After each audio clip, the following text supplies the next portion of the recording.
Ladies and gentlemen, Gene DiNapoli.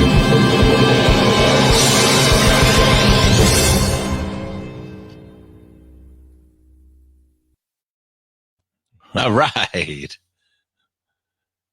Oh, Gene. Okay, Gene, go ahead. Try again. Every time I hear that music, I just love it. I just love that great. music. It is. You hear the music, you hear that, and then you see us. Incredible. How are you, Mike?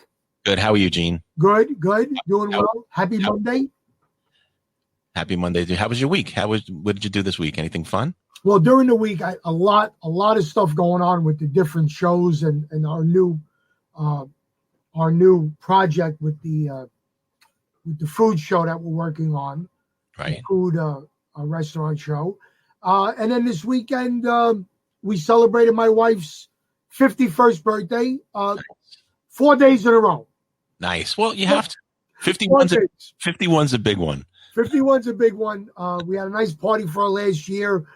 So we went out Thursday night for dinner. Then Friday, we wound up staying home, having a little pizza party with some family and friends and our godchildren. Then Saturday, we went for lunch. And then wound up out by you in Oceanside, watching my two new best friends, Ashley Blum and Tyler G. and Cheddar. Those are two people that we've been hanging out with. They did a show in Oceanside. And then Sunday, what did I do yesterday? Oh, then we had brunch, and then we got back to normal. What do you have planned for the 52nd? For 52nd? More food. More food. More food. Nice. More food, yeah. We had beautiful weather this weekend, right? Yeah, we got really lucky, man. Yeah. Really lucky. How about you? How was your weekend? It was okay. It was, just same old, doing the chores over the weekend and a little shopping here and there. But other than that, it was a weekend. Good. Yeah. So, Mike, as we like to do on the top of every hour, we want to mention our sponsors. Yes. First off, in the Bronx, Pure Organic Dry Cleaners on 3166 East Tremont Avenue. If you go in with 3 items and you mention our podcast, you get a 4th item, a pair of jeans, a pair of pants, clean free. So you pay the 3 highest and you get 1 for free. Right. Then we have our friends at Dream Destinations Travel, Howard and Karen. Their phone number is 347-398-8653. And if you mention the podcast, you get a $25 or a $50 Visa gift card, depending on what kind of travel package you buy. Nice. We have our friend Francisco at Financial Management Corporation for all your tax needs. That's at 914-589-1013. And if you mention our podcast, maybe you'll get more money back from the IRS. Nice. That's great. You know what, Gene, when you were saying about the dry cleaners, I think we should write some jingles for them. Like, you mention Gene and you get things clean. Maybe we could do a little jingle and a little take on that. I like that. You like that? Good. I think we could do that. We could do that. I think we could do that, yeah. Got a few comments. Let me just pop them up real quick. We have a lot of like hello, Genes. Oh. We have Rich, love the introduction. Yes. Gene, seems like everything revolves around food. Everything does revolve around food. Seal is letting you know she's watching. Okay, great. Everyone's watching, and we have a few more hellos. We'll get to those comments in a few minutes. Yes. So, Mike, you don't know me long, but for 40 years, I was an Elvis singer. Right. And, being that this is new, it's hard for me to get guests right away because, we want to do it a certain time and somebody's booked. So I decided to bring in an Elvis friend of mine for our podcast tonight. And, of course, I have many, many, many Elvis friends, but I wanted to do something different. And in addition to doing Elvis, you might know that I am now an ordained minister as well. Right. So last week I did 2 weddings, one for a couple from Ireland and one from a couple from West Africa. We had a great time with them. So I went down my list of Elvis guys and I said, I can't just do Elvis. I need a guy that's got so many different facets. And the guy that I picked tonight not only is a dear friend, and not only an Elvis, but he's also a gospel singer and a country singer, as well as a writer, and he's also an reverend. So we're gonna base this around his whole career. So, Mike, would you do me a favor and bring in my good friend, Mr. Anthony LigUOri? Ladies and gentlemen, Anthony, let's go. Here's Anthony. Hey, Hi, Gene, man. how are you? Hey, how are you, bud? I'm doing great. Thank you for having me. Hello, Mike. Good to see you as well. Hi, Anthony. How are you? You know, like I said, you probably just heard me say I got many Elvis friends. Yeah. And I didn't just want to hone in on Elvis. I wanted to feature our first guest, somebody that does a multitude of things. I hear you.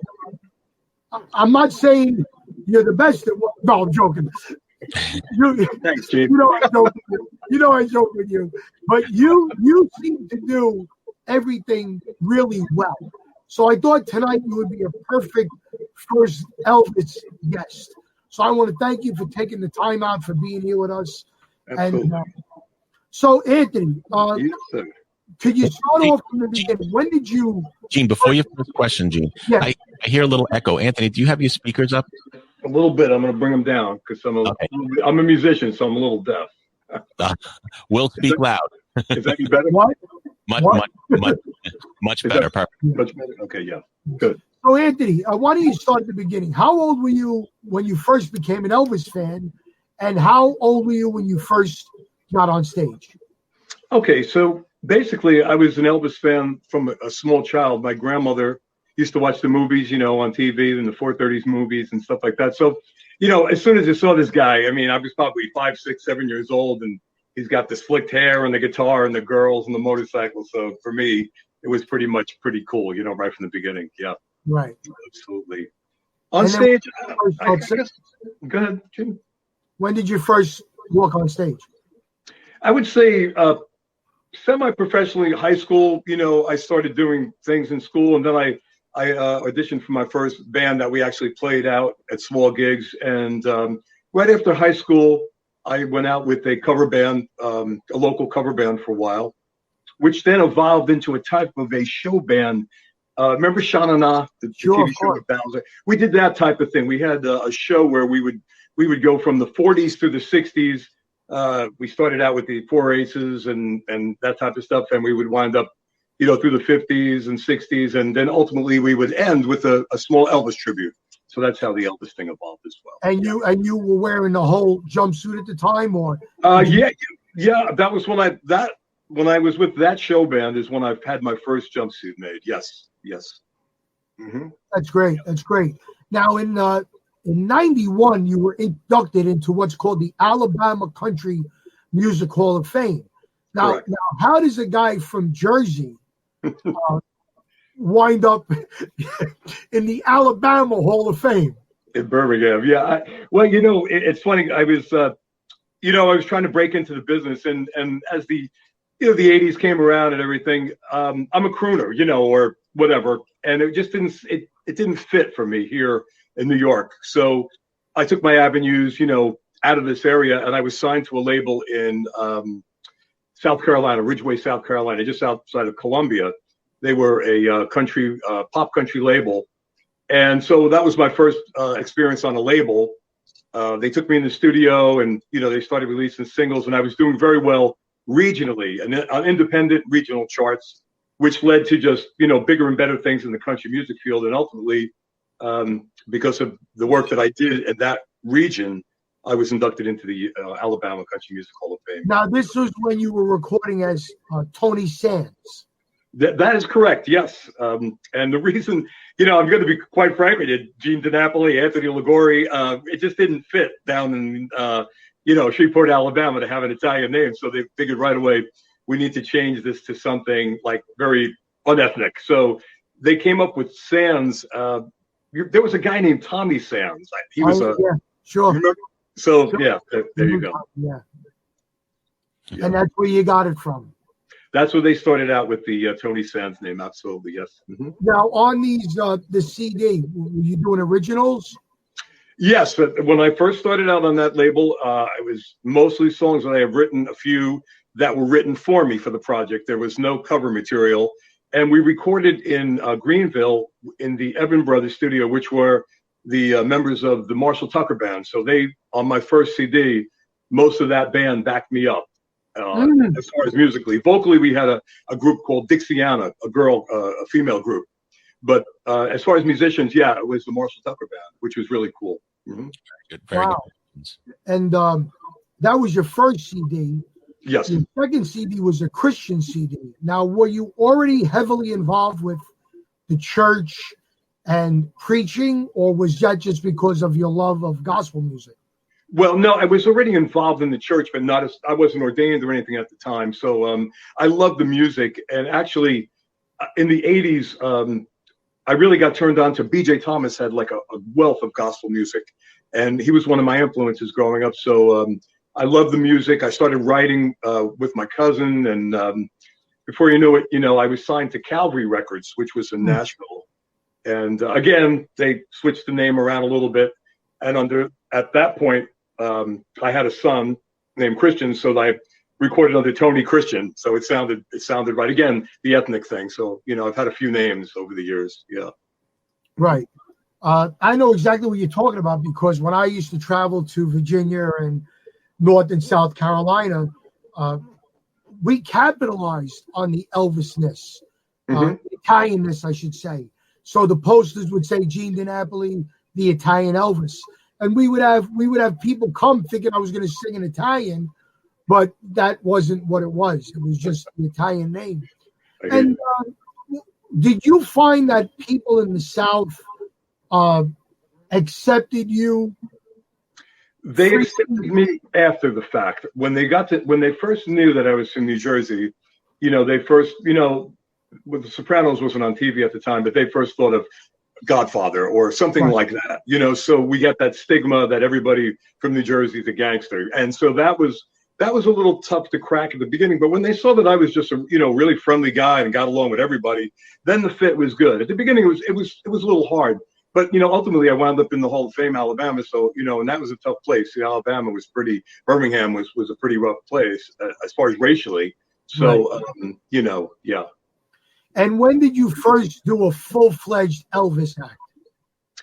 Okay, I think it was when I just started doing full-fledged Elvis was 1985, which with self-promote shows, I would basically rent a huge catering hall, right? And I had a promoter that would help me. We would sell tickets and have had a 10-piece band, and the first one out of the box was a place it used to be called the Cotillion in Garfield, and it fit around 700, and we had 713 people in there the first show. Wow! And it was so successful that I just continued to roll with that until the country music thing took off. Right? Yeah. Mike, could we play that clip of Anthony singing one of Elvis's big hits? Sure. Which one here, Gene? Which one? Heartbreak Hotel. The video. Let's all have our viewers watch. And I have to say something here. I'm a special type of guy when I let another Elvis show his video on my show. But I do this because not only are you a good friend, you're damn good at what you do. So let's roll the videotape. Thank you, Gene. Thank you.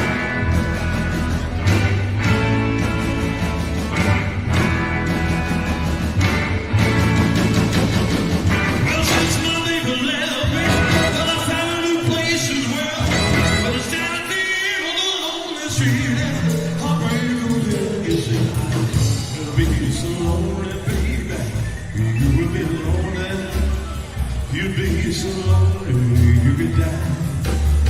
Well, so this crowd, you're sick and fast room. The broken hearted lovers who cry wherever you say, you'll be so lonely, baby. You will be lonely. You'll be so lonely you could die. Let them listen.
Nice job, Anthony. Very good. Thank you. Now, where was that, Ant? Where was that taken? That was Pennypack Park in Philadelphia. That's kind of like this version of a Central Park. There was about between 5,000 and 6,000 people there, so it was a great night. It was a big show. Yeah. Nice. And of course, playing guitar for you is our mutual friend, the great Bill Turner, who worked with Bill Haley's Comets. Exactly. Yes, he did. Yeah, And Bill is a phenomenal player. As you know, I mean, I know you've worked with Bill yourself. Phenomenal. I've worked with Billy myself, and Billy has just been a great friend for many, many years. And I know you love to be on stage with people who have the same kind of passion that you do as the front man. It really steps your game up. Absolutely. Yeah, Bill is a total pro, and he's been backing Elvis shows since I think right after Elvis passed with so many shows, and he did the MTV thing, and and they had that whole thing going on. So Bill's been around a long time doing this. Yeah. Now you've done Elvis in Legends in Concert, right? Yes. Mm-hmm. Where did you do that? I was their cruise ship man. There was all these different theaters going on, and just about every Legend theater closed with an Elvis show. The show with Elvis. It was the finale of the show. So I was doing the run from Boston to Nova Scotia. Then we come back and hit St. John Island, then Portland, Maine, and then back to Boston, and then back out again. We come home on a Sunday and then just head right back out. Right. So I worked for them. Yeah, it was a lot of fun. Yeah. There's only one time that Elvis didn't close the show for Legends, and that was when it played in Liberace's hometown of Wisconsin. Really? Liberace closed the show. That was the only time Elvis didn't close the show. Wow, that's interesting. Yeah. I get to do the cruise ships now, but as an all-around performer, and it's nice because you can read the audience and do what makes them happy. When you're doing Elvis in his show, you kind of pigeon-toed into a certain act. But, as the professional that you are, I'm sure that you were able to adapt to no matter what the situation was. Yeah, absolutely. As you know, too, there's so many Elvis entertainers out there. And I don't want to knock anybody. That's not what I'm trying to say here. But, yeah, I think you really need to be, like you and I are very versatile people in the business. I mean, we love what we do. We love doing the Elvis show. But, sometimes it's just great being Anthony LigUOri or Gene DiNapoli for that fact. You know what I'm saying? It feels good, and we're able to adapt to different situations. And, which brought me to my love of country music as well, So I'm happy that I'm, doing that again. Right. Yeah. No, I agree with you. It's great. What's great about doing the regular stuff is that people realize, and I'm not being self-serving, is that you have another talent. Absolutely. So many people hide behind the glasses, they hide behind the jumpsuit, and people are enamored with the showmanship of the show that even if they're a bad singer, they still get away with it. But when you do Sinatra, Bobby Darin, doo-wop country, when you do stuff that doesn't have a costume or a scenery, you have to rely on talent. That's correct. That's absolutely correct. The smoke and mirrors of that whole Elvis thing, you're right. You can go out there, and if you have a great costume and like you say, the glasses, a big background, a huge band, you can basically, a lot of people pull it off because of that. But you're right. When you're doing like Sinatra or something, you're pretty much naked. You got to do your thing, Right. Yeah. And listen, there's good and bad in everybody. Absolutely. The same way that there's three kinds of steak, there's sirloin, there's chuck, and there's porterhouse. Mm-hmm. Everybody's allowed to do what they want. Some guys should only do Elvis in their living room, and some guys are allowed to do the world stage. But there's always somebody that's going to tell you you're great. But then when you look at them with different, opinions, you say, okay, the guy's got a great look, but his voice isn't that good, or his voice is good. Right. I would rather have a combination of a decent show, and vocal, than be a great looker and suck as a singer, be a great singer and suck as a looker. I'd rather have a little bit of everything to entertain. Absolutely. I think you need that. There is so much that is visual, But again, you have to be somewhat of a singer too, to pull off anything, whether even if it's Elvis or whether it's country or pop music or whatever kind of music it might be. You need to have some type of talent, Right. And so I think it's visual and the singing, of course, has to be there. Now you've worked with such artists as Clint Black, Shenandoah, Mark Colley. I didn't know you worked with Johnny Mathis. This is great. Eddie Fisher, who personally I thought was dead by the time you started working, and you worked with a gentleman named Hank Snow, and Hank knew Elvis. Yes, you're right. That's exactly right. He was managed by the Colonel early on in Elvis's career, and when Elvis came out, basically those real staunch, country music people thought Elvis was the devil incarnate. Let's face it. And when they saw that, but really, what really got to them when they saw how popular and what a draw he was, they didn't want him on the same bill because Hank Snow is supposed to close the show because he's the star. But Elvis goes on, and his words to the Colonel were like, "Don't ever put that SOB on before me again." So, yeah. Now, were you doing Elvis when you worked with Hank Snow? No, that was my country music days. That was when I was recording in South Carolina, and I used to work. I used to work the Ernest Tubb Midnight Jamboree, which was from the Opry, but it was after the televised version. It was live radio. And Ernest Tubb was a huge, a country music star as well.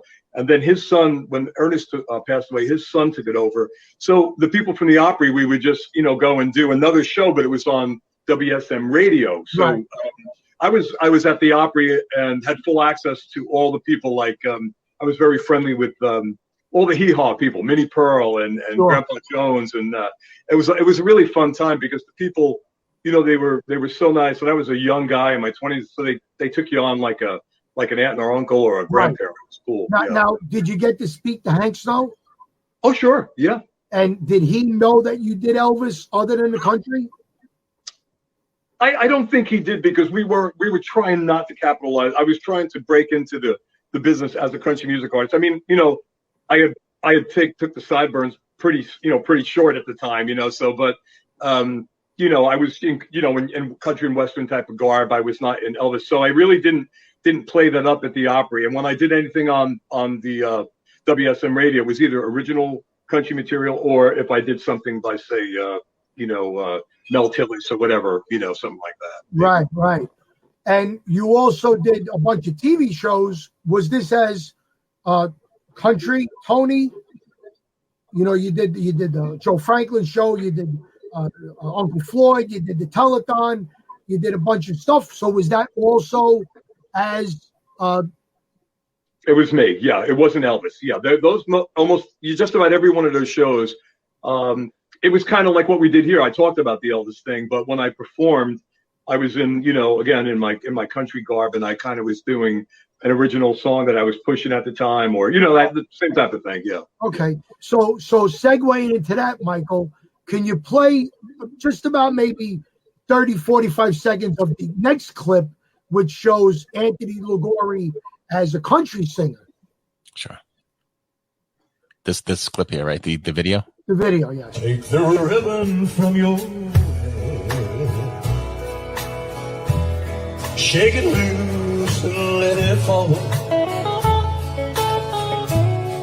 Then soft against my skin, like a shadow on the wall. Come and lay down by my side till the early morning light. All I'm asking is your time. Well, help me make it through the night. Nice. That's great. That sounds great. So what you did there was you wore a country shirt, but you had Elvis hair, Elvis sideburns, Elvis glasses, and Elvis voice.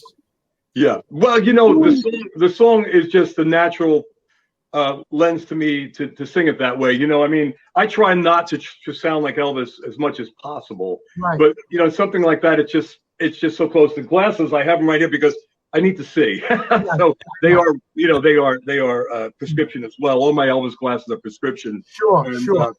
So yeah, and I keep the sideburns because I'm doing a show. Well, I was doing a show in Lancaster, Pennsylvania, with my good friends, the Hammond Brothers from Right. Tennessee. We had opened up. It was called Rock With You, Baby. Yes. We debuted in March, and of course by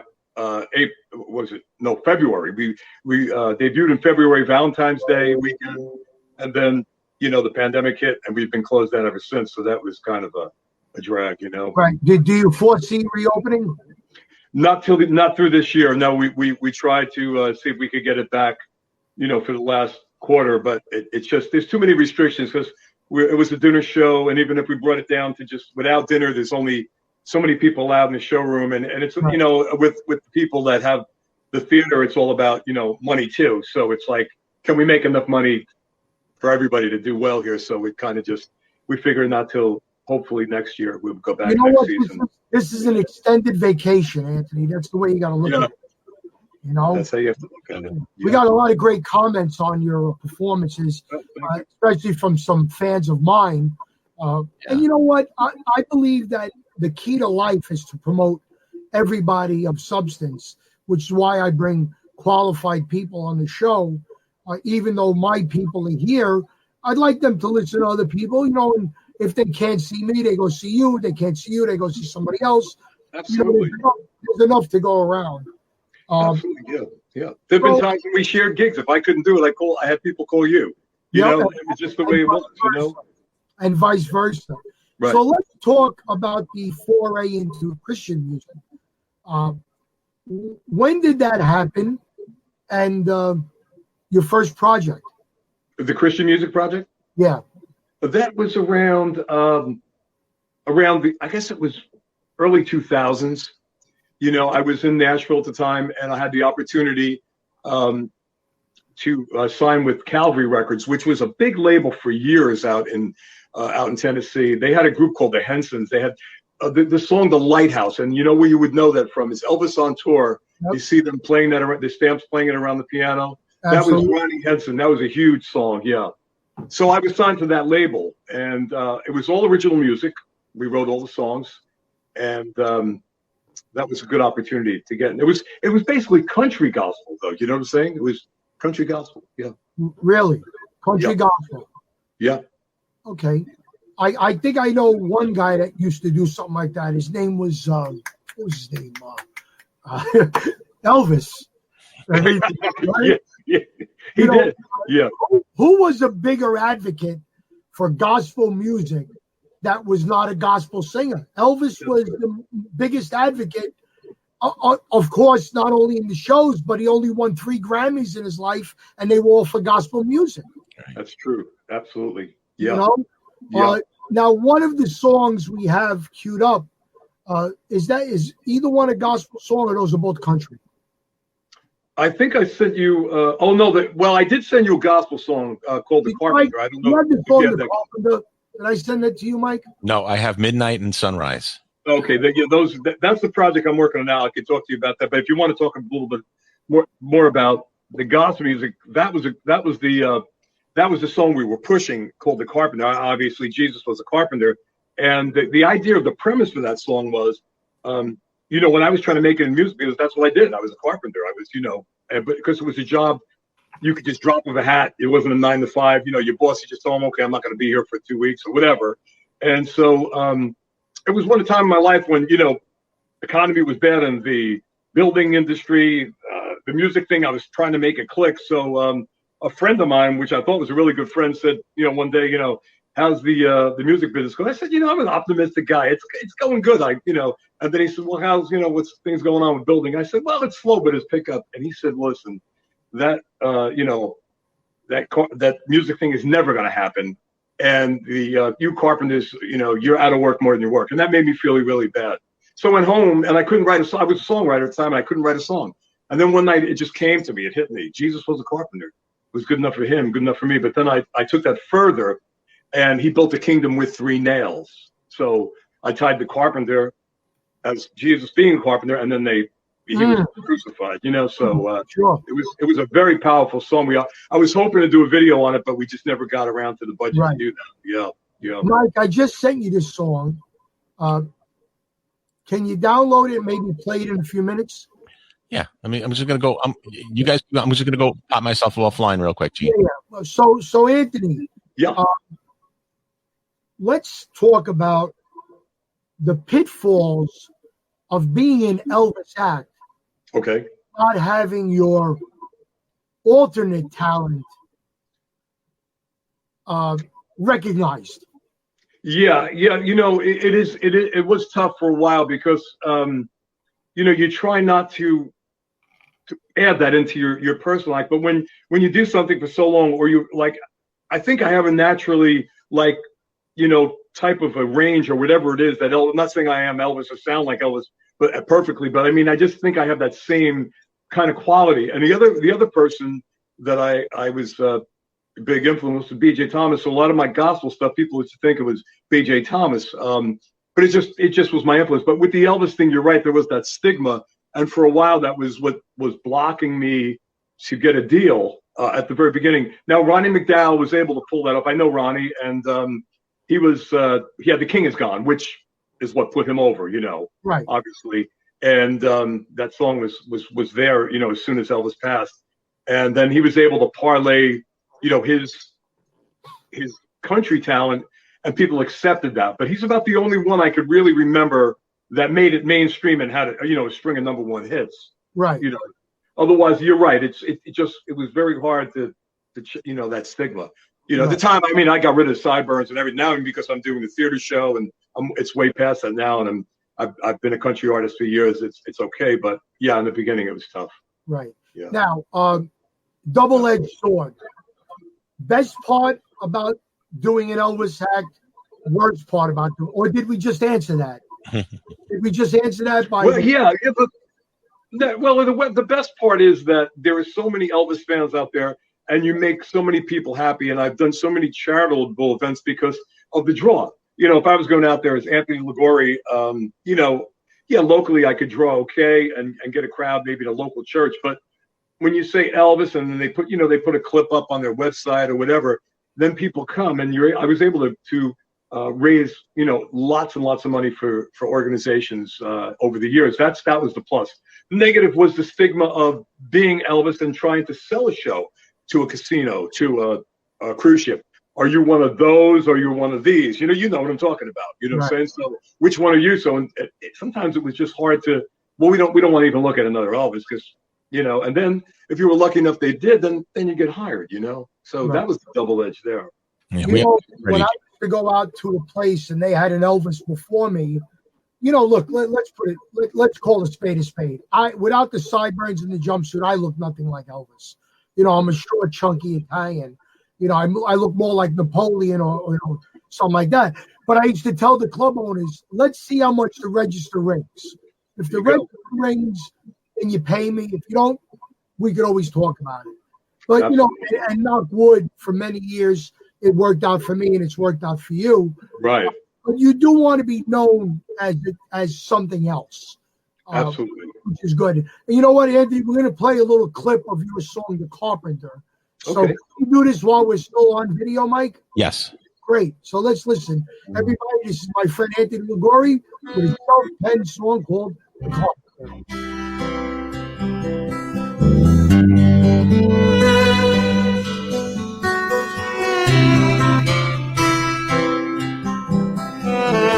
Another swing and you can hear the ring of a nail being driven home. The only thing that keeps him singing is he knows he's not alone. There was a carpenter just like him. He had a family too. His name was Joseph. He had a son who worked like me and you. He built a kingdom with 3 nails that they drove into a tree. As the hammer swings, you could hear it ringing for all eternity. through the sweat and the pain, the sun and the rain, till the darkness sets him free. I'm the son of a carpenter, just like him, and that's good enough for me. Very nice. Very nice, Andy. That is great. That is great. Yeah, that's probably the song I'm most proud of that I ever wrote. You know, it really was one of these songs that, like I said, I was really having a tough time with songwriting and my career and everything, and it just came to me. You know, sometimes I think, you know, that's a God instance, and he was kind of writing the song, because I really did write it then in about 15 or 20 minutes, you know, when I finally got rid of that mental block. And that usually doesn't happen in a song, you know. Yeah, and there's so many really good things about that song, Anthony, just from a musical perspective that a lot of people won't pick up, but you did a lot of really good things there.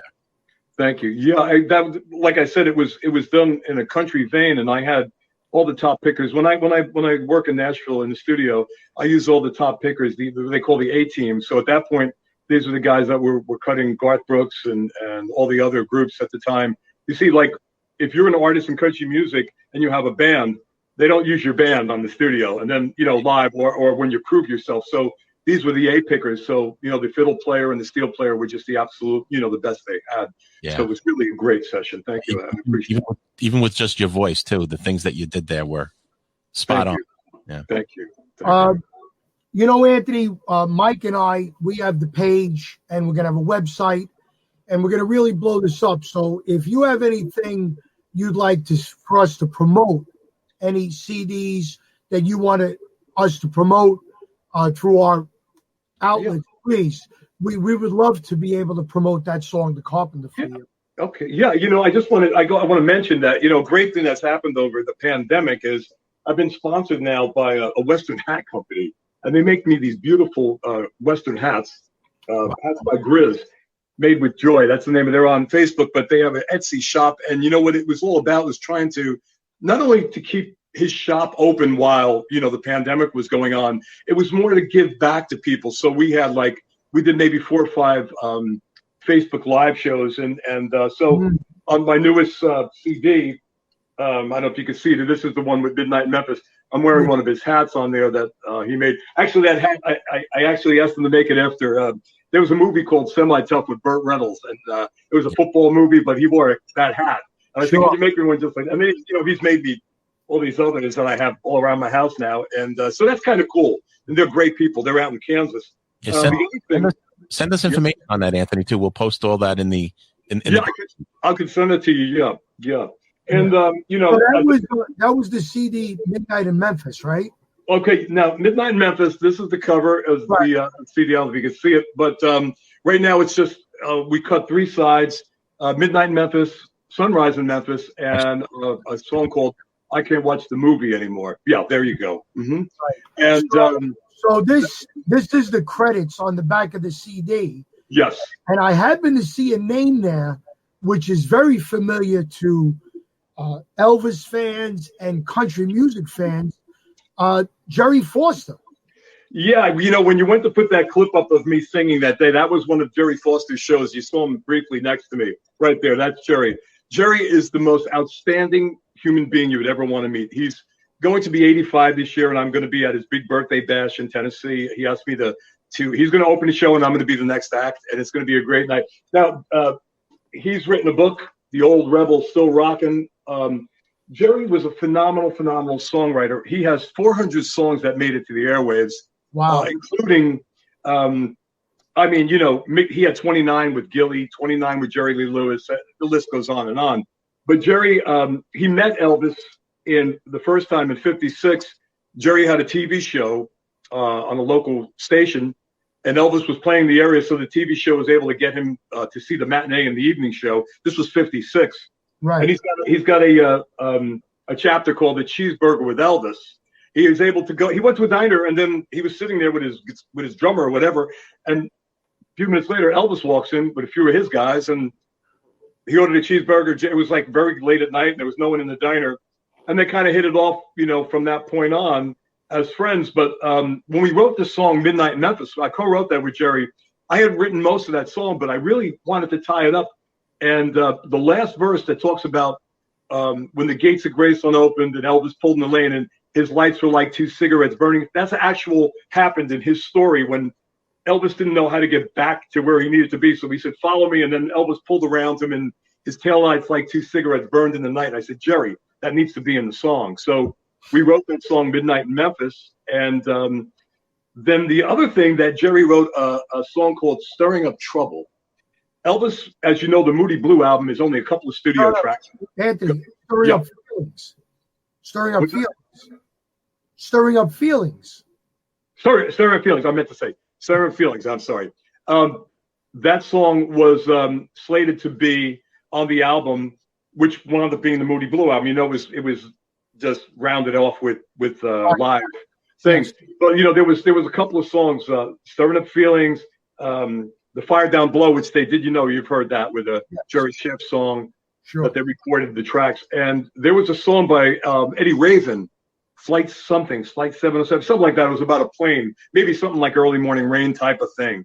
These are songs that had made it to it. So at the time, Jerry and his partner had won in 1976, they won 7 awards at the songwriter. They hold the record, actually 11, but Jerry himself received 7. And Felton Jarvis had called Jerry and said, Elvis is looking for some hits for his new album. So he said, could you write us something? They wrote that song and they played it for Elvis. Elvis loved it. They went to Nashville briefly. And you know, if you read the stories, they canceled that session after the Jungle Rooms. This was going to be back in Studio B in Nashville. Elvis stayed about 2 hours and that was it. It was February and something like that, right? February of 77. Yeah, Ginger didn't go with him. He had an eye infection. And there you go. Yes. We have a little bit of the Midnight in Memphis. You want to hear that? Yeah, let's hear a little bit of that. And I got a question for Anthony. Sure. Well, I made the man an offer as I slid behind the wheel. He slapped me on the back, said, son, you've got yourself a deal. He said, you should have seen her when the king was in his pride. In his pride. And he winked as I was leaving and said, the radio works sometimes. Nice. That's great. Very nice. Yeah.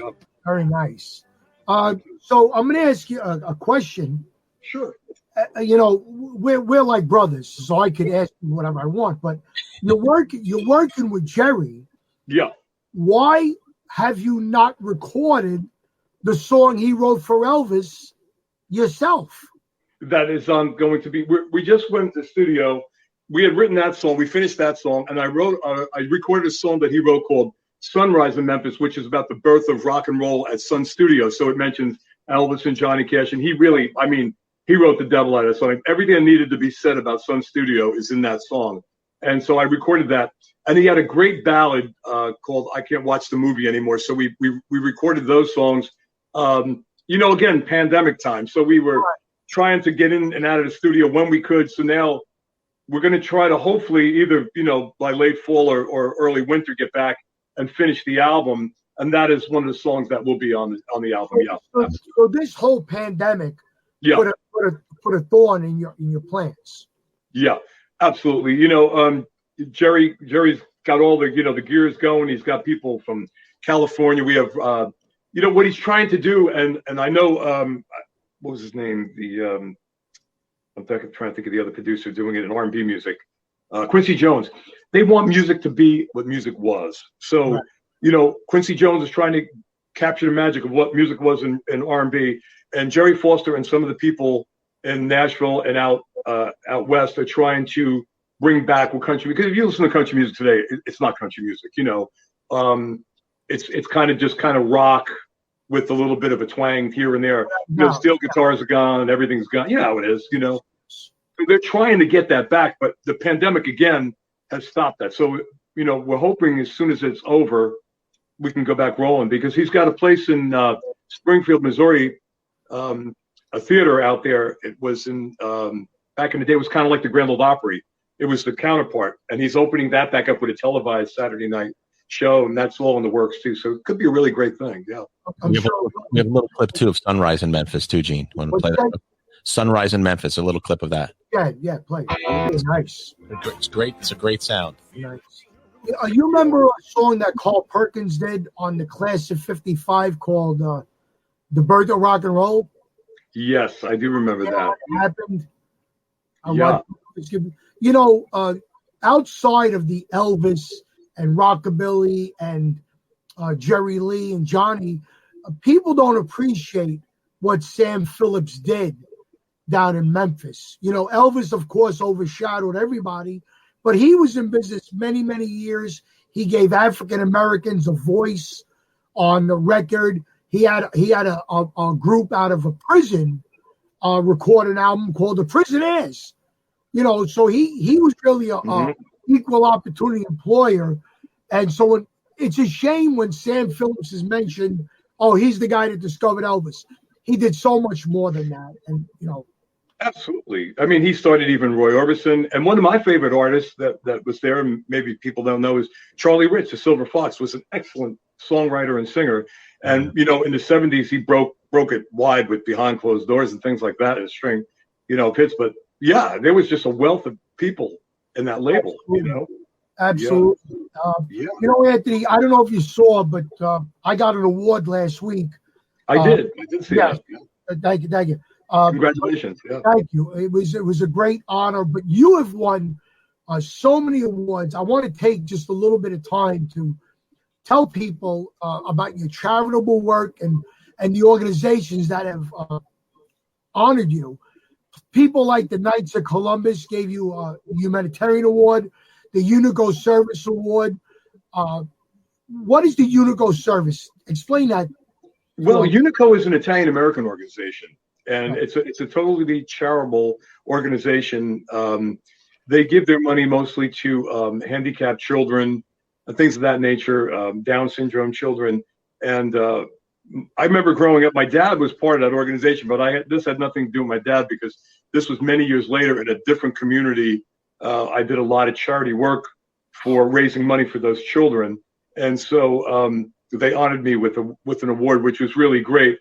A great award to get, being Italian-American, it was a great thing. It was a great honor for me. Of course. Yeah. Of course. And then in addition to the Alabama Country Music Hall of Fame, you won what's called the Male Vocalist of the Year for an organization called the Lost Gold Records. Mm-hmm. What won you that award? A certain song or performance? Yeah, I had a song. I had two songs on the charts at that time. One was called "I Can't Wait Till I See You Again," which was kind of a 3/4 time wall song, and I had another song on the charts. I believe it was "After Midnight." It was more of almost like an oldies throwback, like who was doing it? Ronnie Millsap was doing things like that at the time. Lost in the '50s. So it was, I was really riding high in the charts in the regional areas of North, South Carolina, Alabama, Georgia, stuff like that. So. Yeah, I got that award, yeah. Great. And then you also won the Indie Country Artist of the Year award. What year was that? Oh, God. I don't even remember, to be honest with you. It was somewhere in the 90s. I don't really remember exactly the year. And that was under the Tony Sands name, yeah. But I won that, yeah. Kind of about the same time I won both of those awards. Great. Yeah. Getting back to your list, tell me about when you worked with Johnny Mathis. That was right here in Atlantic City. It was the March of Dimes. Remember the March of Dimes telethon? Johnny Mathis was on the bill. Joey Heatherton, remember Joey Heatherton? She was there. I knew Joey. Yeah, we were on the show, and it was just it was a charitable thing, and we got lucky enough to be on the show and meet these people. I think Frankie Valli might have been there at the time too. I know one of those shows I did with him as well. I think it was the same show in Atlantic City. But yeah, it was kind of cool to meet. My mom is a big Johnny Mathis fan, so it was a thrill for me to tell her that I met him and stuff. So it was really cool. Sure. He was a friend of Elvis's as well. Yeah. Absolutely. Yeah. So let's touch back on your preaching. Mm-hmm. When you do your sermons, you work for, or you do this in which church? The Catholic Church. Yeah, what's the name of it? Oh, St. Philip's. St. Philip's, and that's in Saddlebrook, New Jersey. It was Saddlebrook, New Jersey. Saddlebrook. Yeah. Saddlebrook is home of our good friends from Elvis World. Oh, I was going to mention Phil and Debbie Jellemine, right? Is that what you're thinking of? Yeah. Yeah, Phil has been. I want to just say a few words about Phil. Has been really great to me in my career, whether it be Elvis or not. Like he's in Elvis World magazine, started in Brownbrook, New Jersey, with Dave Wolf and his partner who passed this year. And on a side note, I did Dave's his funeral service for them, which was very, very sad thing to do, but they were appreciative of that. But Dave is a great guy, and Phil went on to cover I don't know how many Elvis shows for Billboard magazine, and he saw Elvis. He was even in the inner circle that was at those midnight shows in the Memphian. He got in there in the 70s in that circle. But he's been really good to my career, whether it be Elvis or the country music. He's been helping me, promote it on Facebook or wherever he can. And he's been a really great guy. I know he's a good friend of yours as well. Phil has been a very staunch supporter, especially when I used to play at BB King's. Mm-hmm. Yes. And I remember a few years ago for my birthday, he brought me a beautiful picture of Elvis. And I had it in my room, and I wound up on a TV show, and they showed it, and Phil wanted $1.50 because the picture was in the TV show. Yeah, but he's a great guy, and hopefully he's watching. Yeah, he said he would be. Yeah. Yeah. So let me ask you this: pandemic aside, everything goes back to the way it was. What's the next step for Anthony LigUOri? Well, the next step is Jerry Foster. He's signing me to a songwriting deal and record deal, and so which includes publishing on things that I've written or we write together or whatever. And we're going to write for other artists as well. And it's going to be like a self-contained organization. Like I said before, he's trying to bring country back to where it needs to be, music back to where it needs to be. And I think, it's amazing. George Strait has the most #1 records of all time in country music. And the guy can't get on the radio anymore because, that's what the playlist says. Can't play George Strait anymore. He wins Entertainer of the Year. He sells out 100,000 seat stadiums. But you know what? Just because it's not popular doesn't mean it's not still great. Absolutely. That's the point I'm trying to make. Middle America, we think of the coastlines, and here we are in New Jersey and New York, the Bronx or whatever. But when you get in between, it's that heartland, and the people are just, good country folk. That's what they are. And they love country music. And I've realized that through the years of working, my way through Nashville or the South or whatever it might be, Oklahoma, the Southwest, the people just have a love for that kind of music.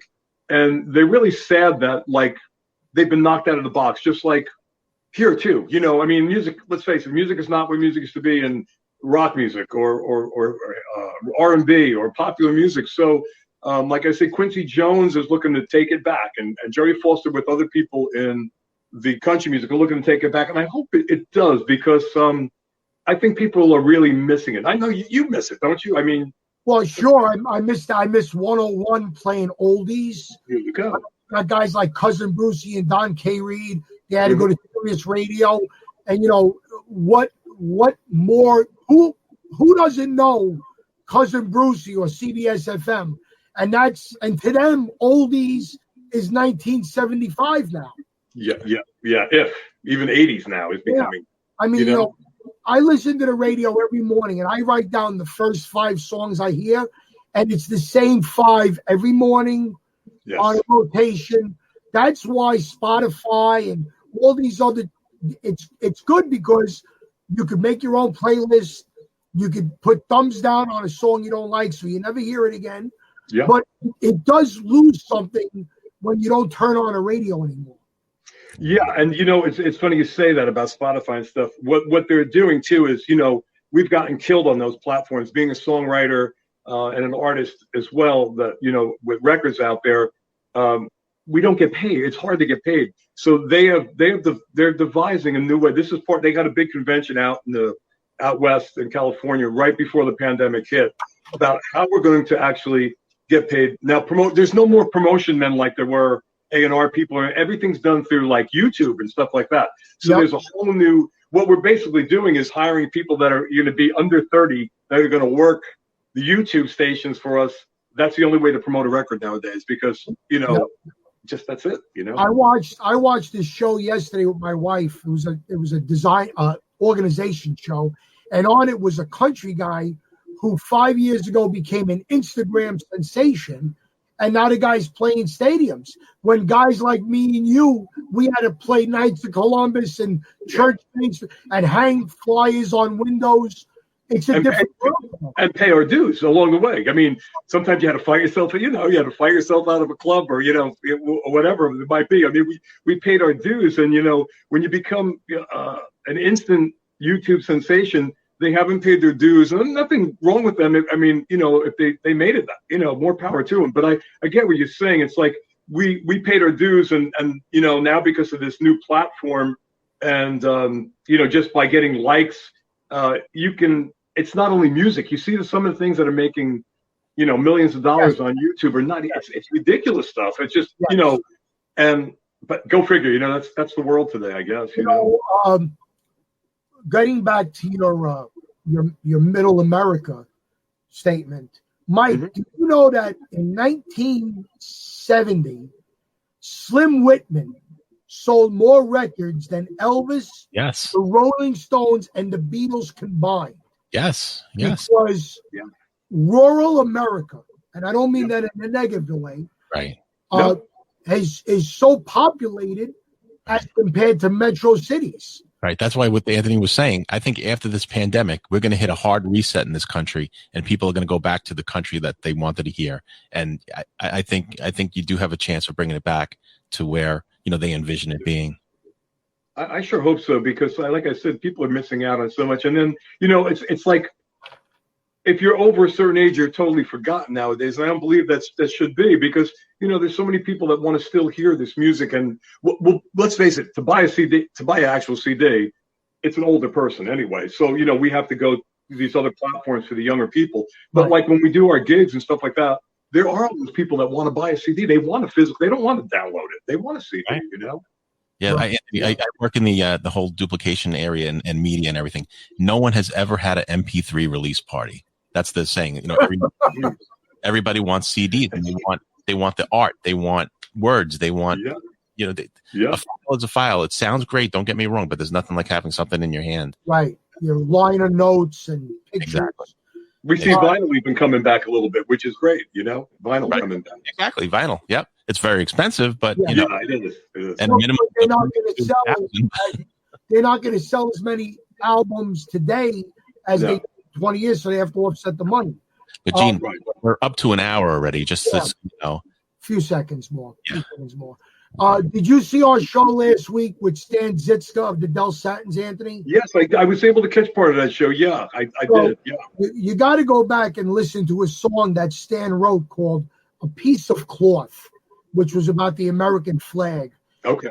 And that was so Okay. pertinent last week as your song, "The Carpenter," is pertinent today. Yes. So we really want to help you push it however we can. And Anthony, they say time flies when you're having fun. I know, Gene. Yeah. This was really a pleasure to see you. I haven't seen you in a while. Yeah. I actually, you know what, Mike? Do me a favor. Put the picture up of me and Anthony for a second, please. Oh, remember that, Ant? Yeah, it seems like 100 years ago, right, Gene? Yeah. Good times, though. Good times. That was a show I did in the Bronx, Yes. in the street for the Yeah. summer concert. And Anthony came strictly as a spectator. But I looked at him and I said, "You got to get up and sing with me." And we did Elvis's song, "How Great Thou Art." And we took it because of our love of Elvis and your love and our love of Jesus. But we took it to another level. And I want to thank you so much for coming that night and performing on stage with me. And I think after you release everything, we need to do Anthony LigUOri Part 2. Well, that would be great, Gene. I thank you so much for having me. And Mike, thank you so much for all your kind words as well. And it was really my pleasure. And it's good to see you. And I want to get out to see you. I was planning on doing that, trying to get out to see you at a couple of things that you had, some charity events. It's just that with the pandemic, everything's been so difficult. But I will come out and do that soon. Well, you know what, Anthony? I can tell you that I'm not retiring anytime soon. Okay. So there'll be opportunities. And my stage is your stage. And we both wish you the best of luck. Stay safe, stay positive, and stay resilient. And you'll figure out what to do with that album. And maybe you could persuade Jerry to maybe be a guest one night for me.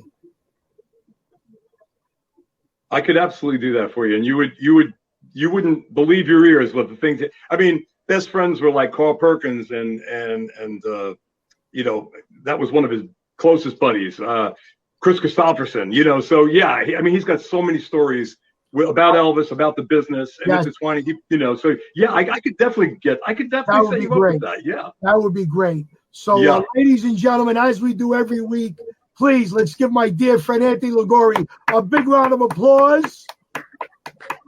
Thank you. Thank you. Check out his website, AnthonyLigUOri.com, and tell him you saw him on the Gene DiNapoli Reminiscing podcast. Anthony, we'll see you real soon. God bless you and stay well, my friend. Thank you, Gene. Thank you, Mike. Have a great night. Night, Anthony. Thank you. Thanks, everybody. Gene, so we're going to stay. wrap. Okay. Wasn't that great? He was great. He really was. Great guest. I tell you, we've been hitting on all eights. Some great guests, and we're going to continue it next week with, you remember a movie called The Bronx Tale? Yes, I do. Right. You remember a TV show called Boardwalk Empire? Yes, I do. Yes. And maybe a little movie that was just out called The Irishman? I've heard of it, yeah. Well, we have next week a very close friend of mine, was a star in all those, Louis Veneria, singer, actor, entertainer, songwriter. He's going to be our guest next week. So we'd love to have everybody that was here tonight. Please tune in again, share our podcast, send us some comments on the Facebook page. We'd love to hear everything about it. Once again, thank you to our sponsors, Pure Organic Dry Cleaning, Sweet Heal CBD oils at sweetheal.com, Dream Destinations Travel, the phone number's up there, and Financial Management Corporation is also. Do we have that up there as well? We don't have it up there yet. Nope. No? Okay, so call Francisco at 914-589-1013. If you have any questions about your taxes or your accounting, Francisco will be happy to help you. So, Mike, once again, spot on. Very good, Gene. It was very good. Anthony's a great guest. It was great. It was just that song, The Carpenter, Gene. I don't know why that's not number one everywhere. Well, you know what? We're going to do everything we can in our power to push that song and Stan Zitzka's song, A Piece of Cloth. We're going to try to push it. And, you know, it doesn't have to be number one. Let's just get it to the masses so that everybody could enjoy it. Yes. That's what we want to do. I want to thank all our viewers. For some reason, I can't comment.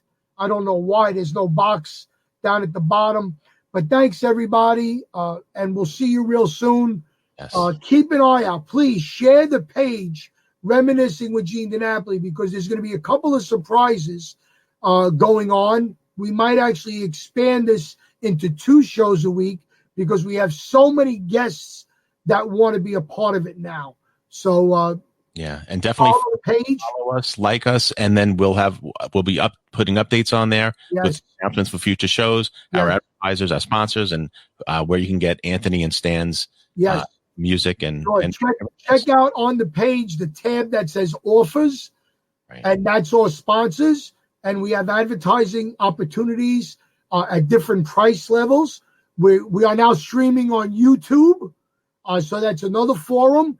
And we're going to be doing a couple of other things. So Reminiscing with Gene DiNapoli can be seen by thousands of people. And that's what we're here to do, to get people some business as well as promote more shows, get other guests that might be out of our range, and just have a good time. Yes. Okay, Gene, very good. Great show. We're going to close it out. We'll play a little bit of Midnight in Memphis. And we'll see everybody next week. And stay tuned. Everybody. God bless, and God bless America. Don't forget that. Right. Good night, everybody.